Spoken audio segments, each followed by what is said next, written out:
Bismillahirrahmanirrahim. Saya Ayu Aziza di sini akan menerangkan materi pertemuan ketiga untuk mata kuliah Teori Ekonomi Mikro, yaitu mengenai elastisitas permintaan dan penawaran. Di materi sebelumnya, di pertemuan kedua kita sudah belajar mengenai teori atau hukum permintaan dan penawaran, di mana untuk teori permintaan itu biasanya berhubungan negatif dengan harga. Seperti itu. Jadi apabila harga mengalami peningkatan, maka permintaan dari para konsumen itu biasanya akan mengalami penurunan. Kebalikannya, kalau misalkan harganya turun, biasanya permintaannya akan naik. Kalau untuk di sisi penawaran itu hubungannya adalah searah. Jadi kalau harganya sedang naik, sedang jadi peningkatan di harga, maka barang yang ditawarkan oleh produsen atau penjual biasanya akan mengalami peningkatan pula. Begitupun sebaliknya. Nah, untuk elastisitas sendiri di sini merupakan perbandingan perubahan proporsional dari sebuah variabel dengan variabel lainnya. Atau dengan kata lain, elastisitas ini mengukur seberapa besar kepekaan atau reaksi konsumen terhadap terjadinya perubahan harga, seperti itu. Jadi semakin berpengaruh itu berarti namanya semakin elastis untuk perubahannya, gitu ya. Jadi dalam setiap barang itu biasanya berbeda-beda dalam reaksinya terhadap perubahan dari harga. Kita mulai di slide berikutnya. Di sini pengertian elastisitas, ya. Ini dalam analisis ekonomi secara teori maupun praktek, untuk materi mengenai elastisitas ini sangat berguna untuk mengetahui sampai di mana respon permintaan terhadap perubahan yang terjadi pada harga, variabel harga. Oleh sebab itu, dikembangkan suatu pengukuran kuantitatif yang menunjukkan sampai di mana besarnya pengaruh perubahan harga atas perubahan dari permintaan. Ini dinamakan dengan elastisitas permintaan. Sedangkan untuk perubahan harga yang ditimbulkan akibat adanya perubahan dari jumlah penawaran berbagai barang, ini disebut dengan elastisitas penawaran. Ini ukuran kuantitatif akibat perubahan harga kepada perubahan jumlah barang yang ditawarkan. Ini dinamakan dengan elastisitas dari penawaran. Jadi kalau untuk permintaan ini kita ingin mengukur seberapa besar pengaruh perubahan harga atas perubahan dari permintaan. Sedangkan untuk elastisitas penawaran ini adalah kita akan mengukur seberapa besar perubahan harga terhadap perubahan jumlah barang yang ditawarkan oleh para produsen atau pedagang.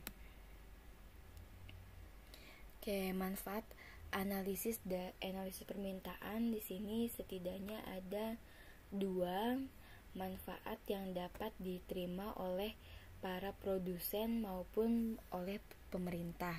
Yang pertama, di sini dapat menjadi landasan dalam menyusun kebijakan dari penjualan. Jadi di pihak perusahaan di sini kita dapat mengetahui sifat responsif permintaan terhadap produk yang kita tawarkan. Dari sisi perusahaan dapat menentukan apakah kita perlu untuk menentukan kebijakan kenaikan harga atau untuk meningkatkan jumlah produk yang ditawarkan, seperti itu. Untuk pemerintah sama, di sini adalah menjadi alat untuk menambahkan kesuksesan dari kebijakan ekonomi yang akan dilaksanakannya. Jadi apa saja kebijakan-kebijakan yang akan dilaksanakan? Apakah kita memang harus menaikkan tarif seperti itu, atau kita harus memperbanyak produk. Nah, memperbanyak produk itu banyak juga hal-hal yang dapat kita lakukan, dapat menggenjot produk dalam negeri, jumlah kuantiti produk dalam negeri, ataukah lebih murah apabila kita mengimpor produk dari luar, seperti itu. Jadi ini manfaat-manfaatnya contohnya adalah seperti itu. Nah, sini elastisitas permintaan ada 3. Yang pertama adalah elastisitas permintaan harga.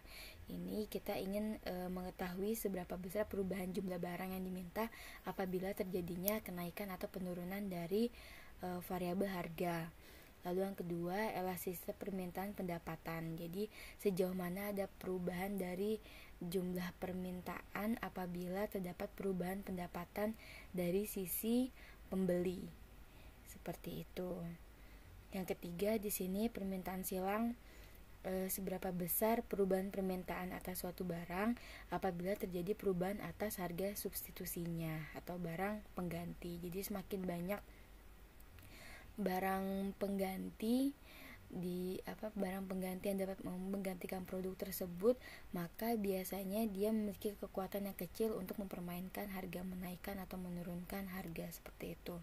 Karena kalau misalkan produsennya menaikkan harga sedikit saja, itu otomatis konsumen akan beralih kepada produk yang lain, pada produk substitusinya atau penggantinya. Ini rumus untuk melakukan perhitungan. Sini ada elastisitas permintaan, demand. Untuk simbol dari permintaan ini adalah persentase perubahan jumlah barang yang diminta. Kita perbandingkan dengan persentase dari perubahan harga. Di sini misalkan harganya awalnya dari P menjadi P1 dan jumlah barang yang diminta sama dari Q menjadi Q1. Maka rumusnya dapat dinyatakan ini. Jadi perubahan dari kuantiti dibandingkan dengan perubahan dari harga. Jadi perubahan Q1 ini jumlah barang yang diminta ini dari Q1 min jumlah barang sebelumnya yang diminta dibagi dengan jumlah barang sebelum terjadi kenaikan, dibagi dengan harga ketika sudah terjadi perubahan, dikurangi dengan harga sebelumnya, dibagi dengan harga sebelumnya. Untuk contohnya di sini misalkan harga beras awalnya adalah Rp400 per kilogram. Jumlah beras yang dibeli ini adalah 10.000 kilogram. Nah, lalu terjadi penurunan harga di sini menjadi Rp300 per kilogram, maka terjadi peningkatan yang lumayan besar, ini sekitar 50% ya. Peningkatannya dari jumlah kuantiti sebelumnya ini naik jadi 15.000 kilogram. Maka kita masukkan ke dalam rumusannya di sini untuk Q1-nya jadi 15.000 min Q-nya 10.000 dibagi harga awalnya Rp10.000 kilogram dibagi dengan perubahan dari harga. Jadi harga penurunannya, perubahannya di sini Rp300 per kilogram dikurangi harga awal Rp400 per kilogram dibagi dengan harga awal. Seperti itu diperoleh di sini hasilnya adalah minus 2. Nah, ternyata nilai yang diperoleh di sini adalah negatif karena memang untuk harga terhadap permintaan itu adalah hubungannya negatif atau berlawanan. Oke, tapi untuk menghitung koefisien elastisitas tanda negatif itu biasanya diabaikan. Jadi perhitungannya menunjukkan bahwa nilai koefisien elastisitas permintaan ini adalah 2. Seperti itu. Jadi ketika harga mengalami perubahan sebanyak 1%, maka permintaannya ini berubah sebanyak 2%. Seperti itu. Karena rumus untuk menghitung koefisien ini kurang memuaskan, dapat dibuat cara perhitungan yaitu elastisitas yang disempurnakan. Jadi kita mengambil titik tengah kalau untuk elastisitas yang disempurnakan. Ini nilai yang baru dari Koefisien elastisitas berada di antara kedua nilai yang dihitung dengan cara yang terdahulu diterangkan. Jadi ada nilai tengahnya, jadi dibagi 2 nilai rata-ratanya. Ini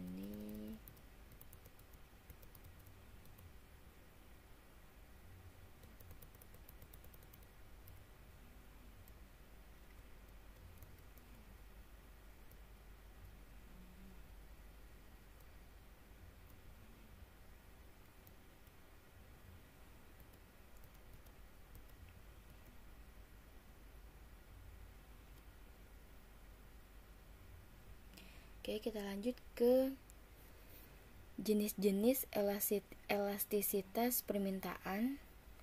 Di sini nilai koefisien elastisitas berkisar di antara nilai 0 dan tak terhingga.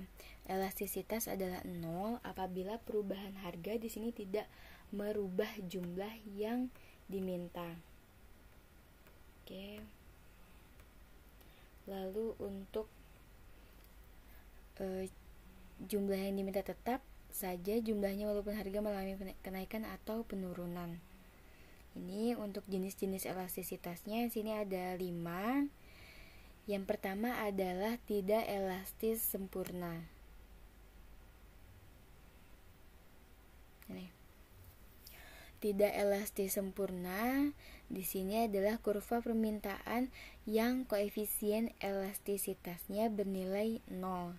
Bentuknya di sini untuk kurvanya adalah tegak atau vertikal ya. Bentuk seperti ini adalah kurva permintaan yang dinamakan dengan tidak elastis sempurna. Tidak elastis sempurna itu berarti elastisitas sama dengan 0. Jadi perubahan harga di sini tidak mempengaruhi jumlah yang diminta. Oke, makanya bentuk kurvanya adalah vertikal, artinya berapapun harga yang ditawarkan, di sini kuantitas barangnya tidak bisa berubah atau tetap. Contohnya seperti tanah. Oke, luas tanah ya. Walaupun harganya setiap tahun mengalami peningkatan, tapi kuantitas yang tersedia tetap terbatas, tidak bisa ditambah lagi. Seperti itu. Lalu contoh yang berikutnya seperti lukisan milik pelukis yang sudah wafat. Jadi berapapun harga yang ditawar atas lukisan, menginginkan lukisan seperti itu lagi, duplikatnya yang sama, pelukis tersebut tidak akan mampu menambah kuantitasnya karena memang untuk orang yang memproduksinya sudah tidak ada. Itu ya untuk elastisitas untuk tidak elastis sempurna, contohnya seperti itu. Lalu untuk yang kedua ini adalah elastisitas sempurna. Ini bernilainya tidak terhingga ya. Kalau yang tadi sama dengan 0, kalau ini tidak terhingga. Contohnya apabila di pasar harga tertentu pasar sanggup membeli semua barang yang ada di pasar. Jadi berapapun banyaknya barang yang ditawarkan para penjual, semuanya akan dapat terjual. Seperti itu. Untuk kurvanya di sini adalah bentuknya horizontal. Ini untuk elastisitas sempurna. Jadi di mana suatu harga tertentu pasar sanggup membeli semua barang yang ada di pasar. Namun di sini kenaikan harga sedikit saja dapat menjatuhkan permintaan menjadi 0. Makanya di sini kurvanya berbentuk horizontal. Contoh produk yang permintaannya bersifat elastisitas sempurna ini adalah barang atau jasa bersifat komoditi. Jadi sesuatu yang memiliki karakteristik dan fungsi yang sama meskipun dijual di tempat yang berbeda atau diproduksi oleh produsen yang berbeda. Seperti itu ya. Jadi contohnya seperti apabila kita membeli buku atau membeli pulpen, seperti itu. Jadi berapa saja pada kisaran harga tertentu itu berapapun kuantitinya itu pasti akan terjual. Ya. Jadi jika kita pergi ke supermarket misalkan untuk membeli pulpen, kita cenderung tidak akan memperhatikan perbedaan antar merek. Biasanya untuk yang kita perbandingkan adalah harganya. Seperti itu, dimana kita akan membeli ballpoint atau membeli buku misalkan dengan harga yang paling murah atau pada harga rata-rata yang dapat diterima oleh pasar. Akibatnya sini bagi perusahaan yang menjual buku atau menjual ballpoint di atas harga rata-rata, permintaan akan barangnya akan turun ke nol. Seperti itu. Ini karena semua ballpoint atau semua buku meskipun harganya berbeda-beda tapi memberikan fungsi yang sama. Seperti itu. Jadi buku, ballpoint, spidol ya. Jadi konsumen itu melihat untuk kegunaan barangnya sama, maka apabila ada terjadi perbedaan harga yang sedikit saja, ini akan menyebabkan penjualan menjadi nol. Seperti itu.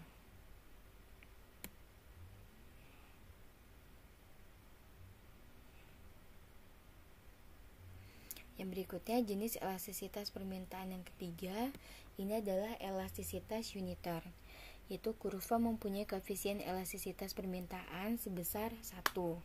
Oke, kalau yang tadi untuk yang elastisitas sempurna dia tak terhingga. Untuk yang nomor 1 itu adalah tadi permintaan tidak elastis sempurna itu sama dengan 0.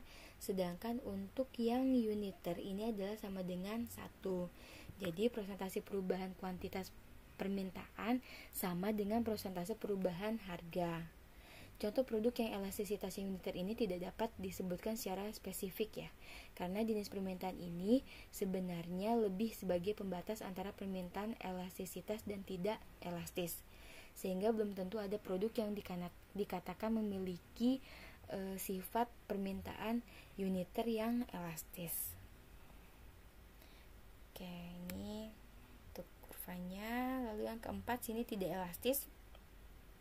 Jadi untuk tidak elastis nilainya antara 0 dan 1. Koefisien permintaan mempunyai nilai yang demikian apabila persentase perubahan harga di sini persentase perubahan harga yang terjadi tidak lebih besar dari persentase perubahan jumlah yang diminta. Oke, jadi perubahan kuantitas permintaan di sini lebih kecil dari persentase perubahan harga. Contoh permintaan tidak elastis ini seperti kebutuhan pokok. Oke, misalkan untuk kebutuhan konsumsi beras. Meskipun harganya naik, orang tetap akan membutuhkan konsumsi beras sebagai makanan pokok. Karenanya meskipun dapat dihemat penggunaannya, namun cenderung tidak akan sebesar kenaikan harga yang terjadi.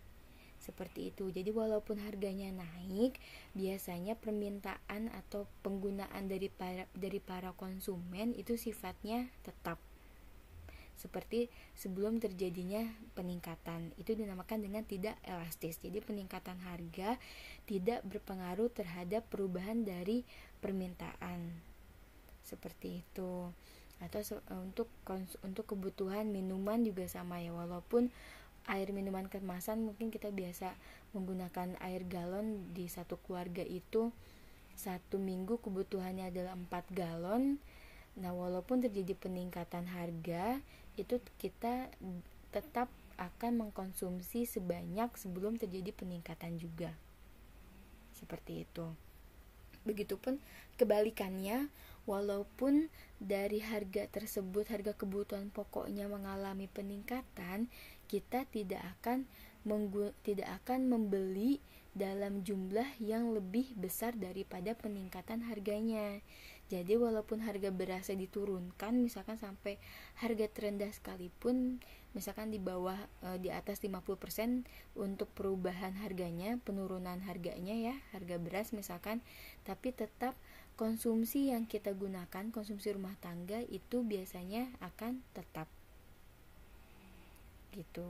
Jadi karena kita ada keterbatasan dari sifat kenyang ya, jadi memang sesuai kebutuhan saja. Itu begitupun dengan konsumsi bensin. Kalau konsumsi bensin, walaupun terjadi peningkatan apabila kita memang harus beraktivitas ke tempat kerja atau ke kampus untuk kuliah, ya berarti konsumsi yang kita gunakan akan tetap, walaupun untuk harga bensin mengalami peningkatan. Begitupun kebalikannya, walaupun harga bensin turun, kita tidak akan berubah untuk permintaannya lebih besar dari perubahan harganya, jadi dari penurunannya persentasenya. Seperti itu namakan dengan yang tidak elastis ya. Jadi perubahan harga tidak berpengaruh terhadap perubahan dari permintaan para konsumen.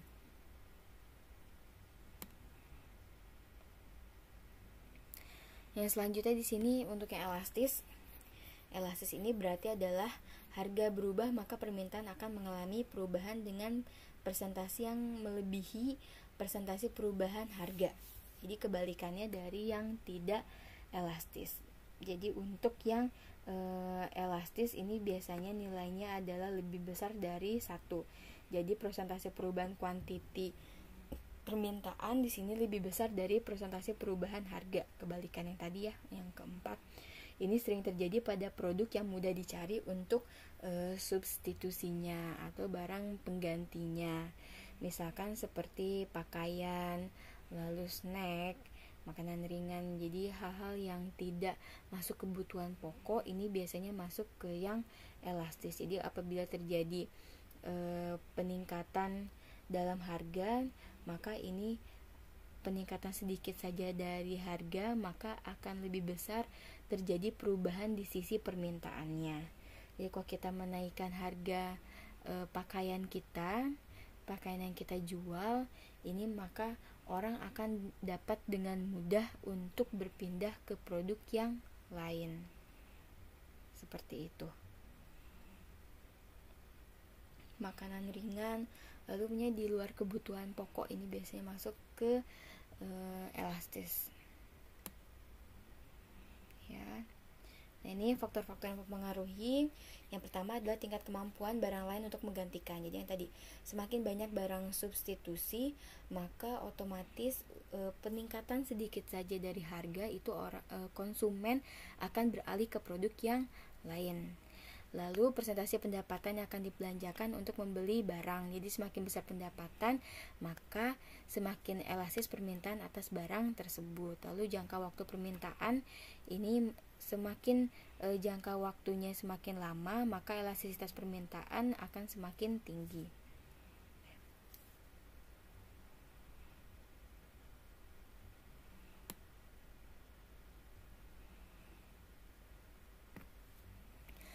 Yang berikutnya adalah rumus untuk perhitungan koefisien elastisitas permintaan pendapatan. Di sini untuk elastisitas permintaan pendapatan income ya, I itu simbol dari income. Ini yang kita bandingkan adalah persentase perubahan jumlah barang yang diminta dengan persentase perubahan pendapatan. Oke, elastisitas pendapatan ini adalah perubahan pendapatan.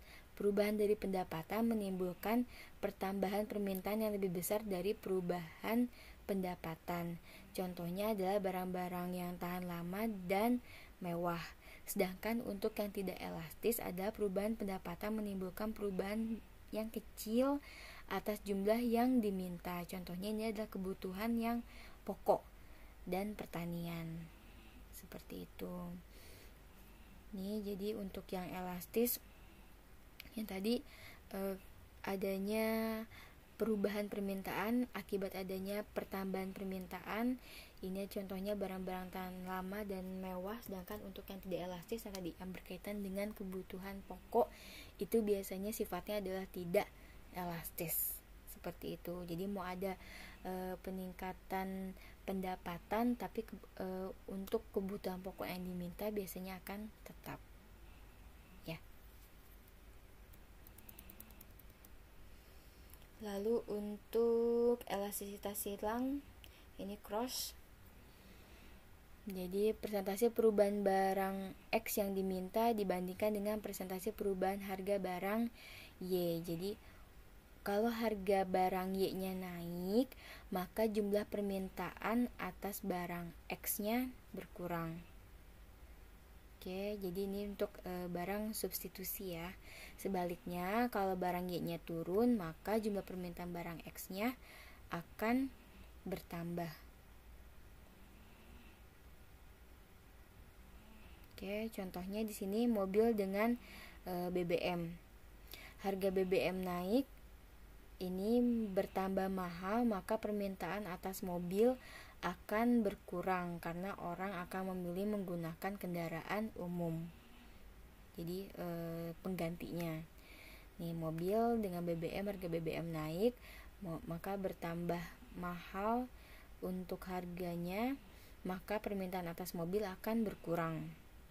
Oke, harga BBM naik, harganya semakin mahal, maka permintaan akan mobil akan berkurang, maka orang akan beralih kepada kendaraan umum, sehingga segolongan orang kaya mengurangi jumlah mobil yang ingin dibelinya. Seperti itu. Yang berikutnya di sini adalah elastisitas penawaran. Sini supply. Ini merupakan persentase perubahan jumlah barang yang ditawarkan dibandingkan dengan persentase perubahan harga. Dari sisi produsen ya, kita rubah.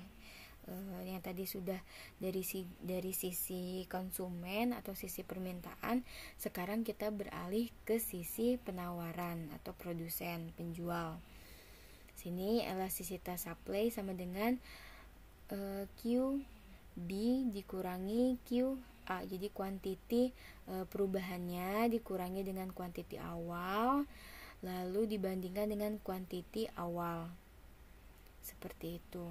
Lalu dibandingkan dengan persentase perubahan harga sama harga ketika sudah terjadi perubahan dikurangi dengan harga awal dibandingkan dengan harga awal.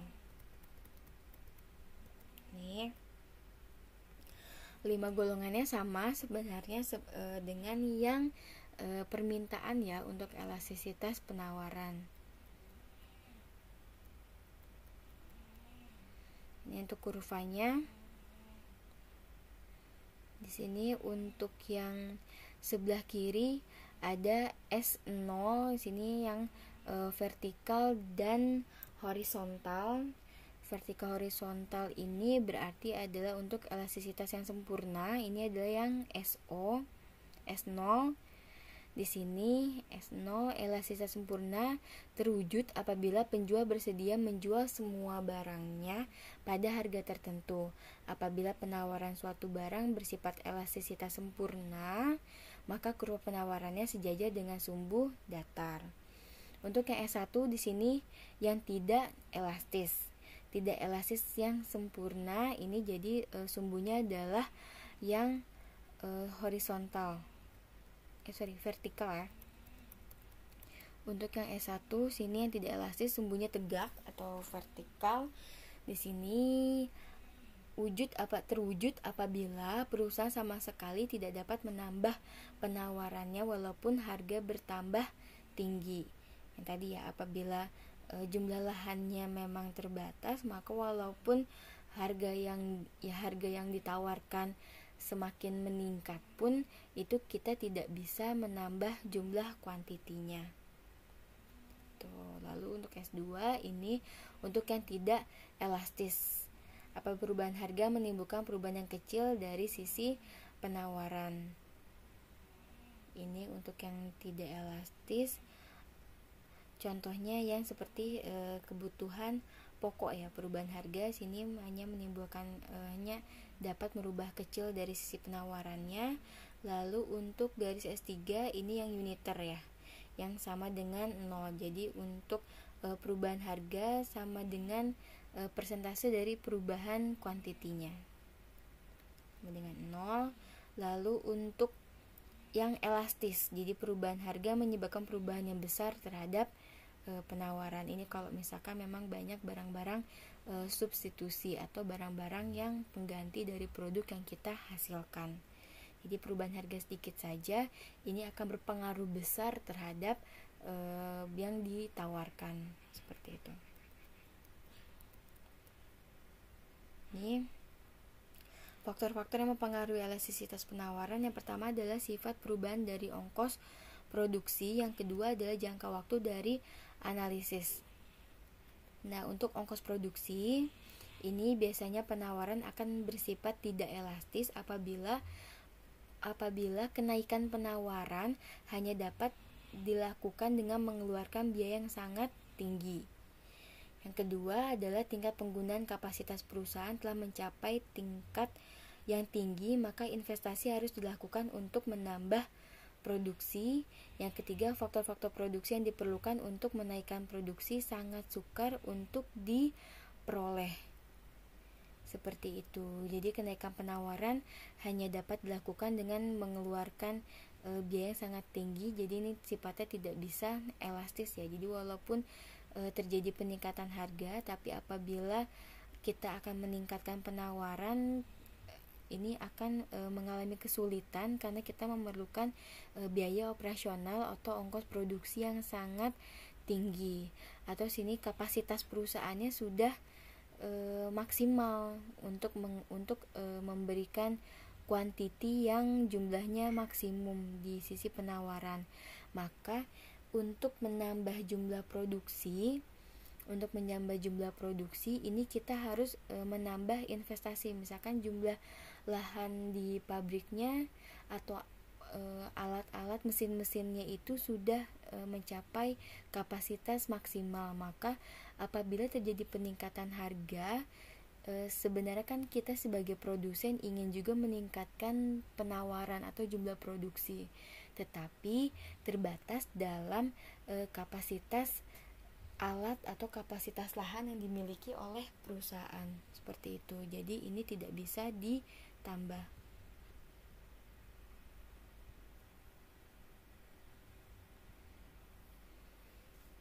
Oke, yang ketiga di sini atau faktor-faktor produksi yang diperlukan untuk menaikkan produksi di sini sangat sukar untuk diperoleh. Jadi walaupun memang terjadi peningkatan harga, tapi kita kesulitan untuk mendapatkan faktor-faktor atau faktor-faktor produksi yang diperlukan.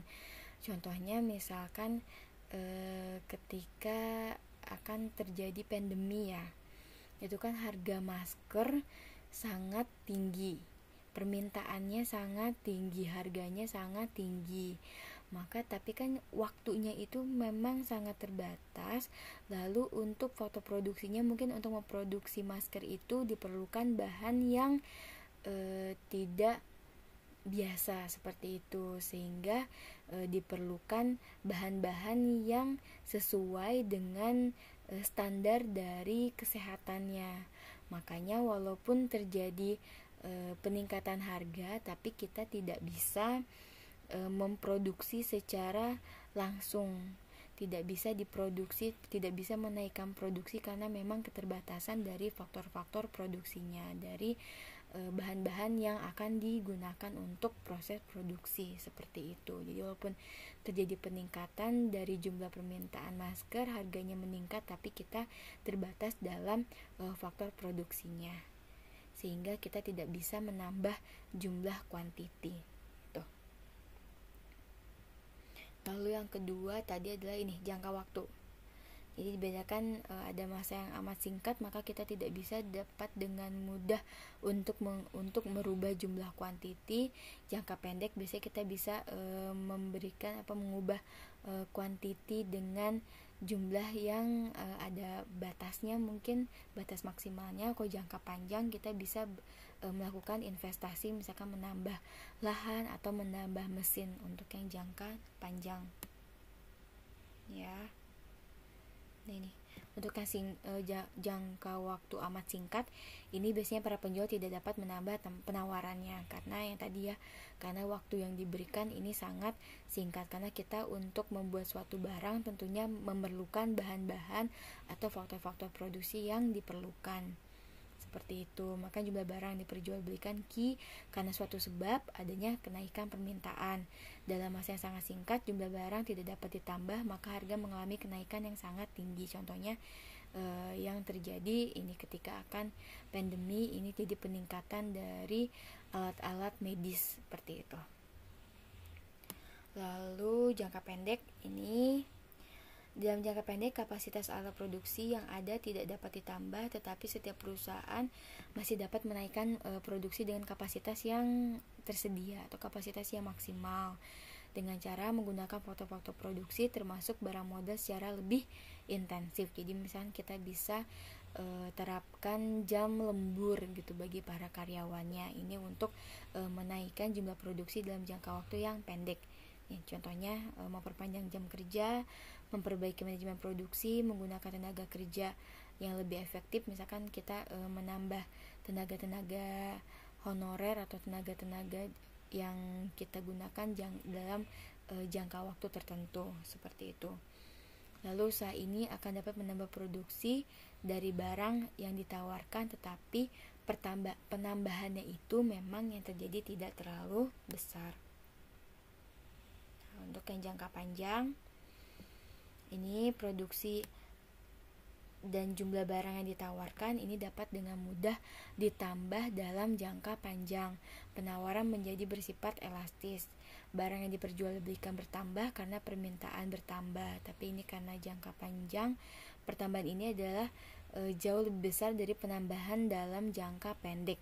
Oleh karena itu, penambahan penawaran yang cukup besar tersebut, kenaikan harga menjadi lebih kecil dibandingkan keadaan jangka waktu yang amat singkat. Jadi kalau yang amat singkat, otomatis ketika barang sedikit, permintaan tinggi, maka harga akan melonjak.